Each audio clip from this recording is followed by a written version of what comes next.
Absolute monarch of the 18th century did not have the ability to levy an income tax on his people, much less conscript them into the military. We're supposed to view this in school as being a great advance, but what if it's not? What if it's a setback for civilization? What if centralization is not progressive? Anarchist or anarchist? Where would you say you most closely align yourself? Anarchist, but it's not what you think. Right. If you've never heard the term before, Right. It's not the stupid, Right. let's go blow up the White House or some kind of Exactly. thing, which only strengthens the government, so you have to be a complete idiot to follow that, apart from being immoral and evil. There are Right. people who think, the so-called left-wing anarchists think that the government is the protector of private property, so we have to go after it. But obviously the government lives off predation on private property. Exactly. You know, that's how it survives. So it's not the protector, it's the enemy. Is it really the best or exclusive way for people to be governed, for 309 million people to be governed by one city? Like, that's really the only way? What was your linchpin issue that drew you into the liberty mindset? Wow. I mean, you guys live in a world where there's a liberty movement, Yeah. and then there are issues, and then you see how the liberty movement is better on those issues or something. But there really wasn't anything like this when I was growing up. So Right. It wasn't like there was any one thing. It was that I came to the conclusion that I believed in a free market economy because I believed in the moral principles behind it. And so I thought, I wasn't sure I could defend any of the various exceptions that I would make to the free. Well, of course we need the government to do this and that. First, the government does a terrible job at all those things. Secondly, I can't justify morally the government being involved in whatever these things were. So I just came to the conclusion that, I encountered Murray Rothbard in his work, and he basically showed how you could be a complete, systematic, free market person, just because you believe in free exchange and free individuals interacting with each other. And he just showed how it could all be done. Yep. And it was just knowing that it was possible to be fully consistent. And when I saw that was possible, I did. Well, and that kind of feeds into our next one with, was what liberty scholar do you feel has influenced you the most? So would you say Rothbard would probably be? It would be a combination of Rothbard and Hans Hoppe. Nice. Cool. General welfare clause. Good grief, he said. General welfare. Every tyrant who ever lived has appealed to the general welfare to justify his tyranny. How does this help us? And he was told by supporters of the Constitution not to worry because that would not be interpreted that way. Edmund Randolph, yeah, I know, right? Yeah. Poor Patrick Henry, you've been smeared unjustly. What is your favorite color? What is the capital of Assyria? Huh? I don't know that.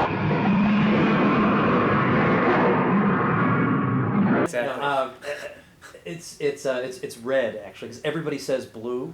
So I'm so bored by blue. Everybody says blue. Yeah. No, red. You see a really nice red car, nobody's gonna stand there and say, "I wish that car was blue." No, red is what you want. Red. Okay. Yeah. All right. Now, citizen, now that is, again, we did not approve that opinion for you in advance. So you are not allowed to hold that. Favorite food? Well, it's a tie between steak, which I can't eat, and pizza, which I shouldn't eat, but I do anyway. But of course, I live in Topeka, Kansas, where there is no good pizza.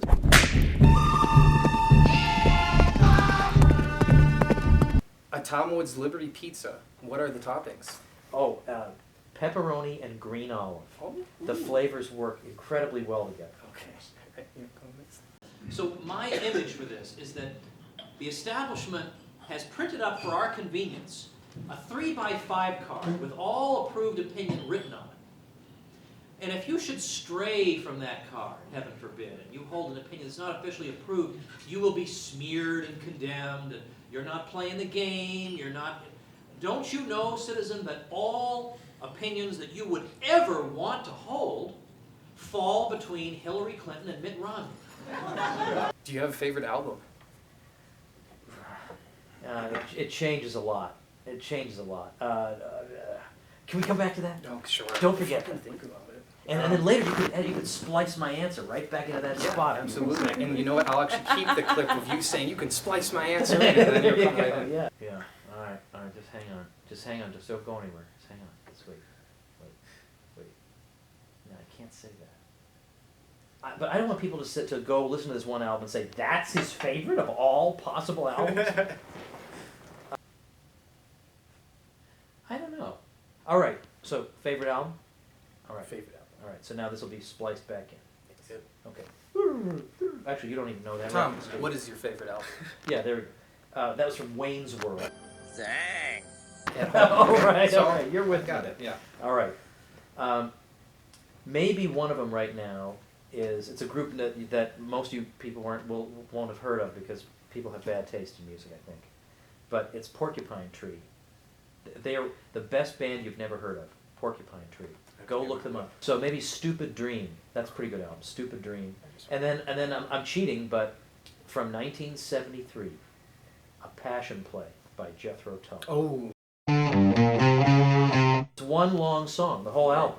And it hit #1 on the Billboard charts. That would never happen today. Yeah. No one would ever. No. It's more than 3 minutes or 5 minutes. I can't listen to it. It's awesome. The 10th Amendment is never right on the bar exam. Now, how about that? Jefferson called the 10th Amendment the cornerstone of the Constitution. So we've gone from the cornerstone of the Constitution to now it's so irrelevant that it's only there to be the wrong answer. Okay, government mandates that all adults must get tattoos under penalty of death. What do you get and where?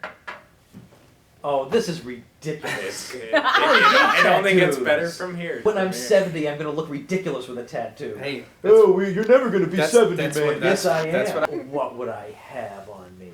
This is mandatory. You have to get it. Yeah. So. Maybe I would do the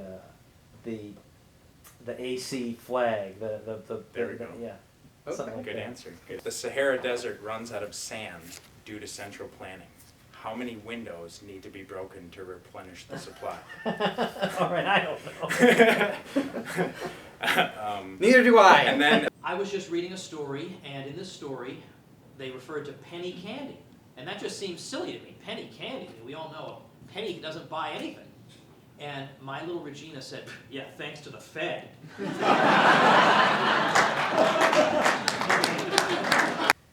If you could target political opponents with the IRS, who would you target and why?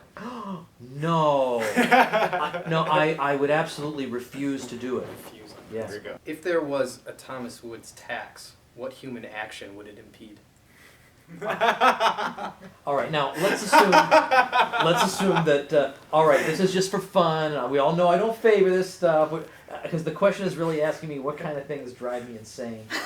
I mean, most of the time, just little things annoy me. Okay, so there'd be a tax on talking in the movies, or laughing during a horror movie. Shut up! What is wrong with you? Are you a savage? What else do I know? Do you go to many horror movies? Sure, yeah, or like a really good thriller, Oh, okay. and like something horrifying is happening, and somebody finds this funny.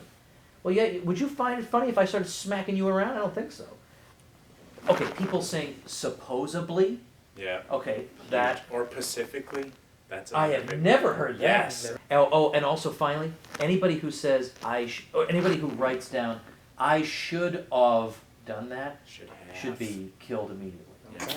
Because should of does not make any sense at all. I'm gonna got that one. Yeah, I'm gonna check my and any comments I leave from now on the internet, I'm just gonna make sure I don't include certain things. Yeah, that's You'll notice in the Constitution, the United States is never referred to in the singular.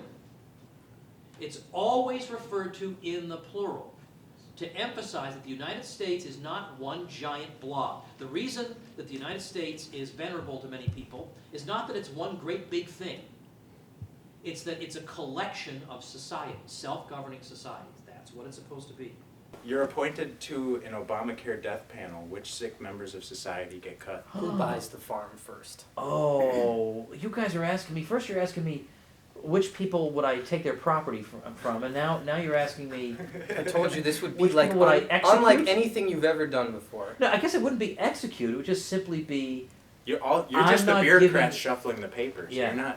You're just following orders. What kind of sick? And so in the United States, we were supposed to be different. You hear a lot about American exceptionalism. America is greater than other nations, but half the people who say that then go ahead and conceive of the U.S. as actually being organized as exactly like every other country in the world. Can we rename the Depression of 1920 the Tom Woods Plunge? I endorse this. Yes. Right. That's a From now on. catchy idea. Yep. Because not many people even know of its existence, so they're... That's you know, right. But then on the other hand, they'll say, "Who was this Tom Woods who ruined our economy?" Right, but then that's publicity. That's Any right. Then they publicity Google is me. publicity. Right. Then they come to my website and they actually find out I'm okay. Right, there you Yeah. go. See? Website is tomwoods.com. So, I don't see how we can make progress in reclaiming liberty by just doing the same things we've been doing for 100 years. you're marching on D.C. armed. What's your weapon of choice slung over your shoulder? I don't even know. I don't know what my weapon of choice would be. Okay. It doesn't have to be something that fires projectiles. It could be something completely different that you think might be a weapon that fights tyranny. Well, Now, maybe does that maybe open the way it up? A Luke bookcase. Rukowski does it, where he poses. He's got his camera, but he poses it like it's a machine gun. Right. So maybe I would be like one of those people. Yeah. Because that has been a great weapon against regimes. Exactly. But it seems to me that we can't be afraid of an idea just because it's not on the 3x5 card of approved opinion. We've allowed ourselves to be stuck in this ideological prison camp for much too long, in which we allow people who despise us to define for us what the range of debate is allowed to be. So, last but not least, if printing money hasn't solved any of our problems, do you think that just printing a little bit more money might do the trick? I've been thinking all along that we just need a little bit more. Just a tiny bit, A right? tiny bit more Couple should do. trillion. Yeah. You know, what is it? I mean, a trillion takes up like a football field. So, I would say that's pretty reasonable. Yeah, I would say we need just one more end zone. Right. And that should do it. Exactly. Okay, cool. Yeah. That's my prediction, by the way, is that the economy will turn around after that. No. To the contrary, if we are going to have some success in restoring American liberty, it's going to come from setting a match to that 3x5 card, and the flame that consumes it will be the fire of American freedom. And thank you very much.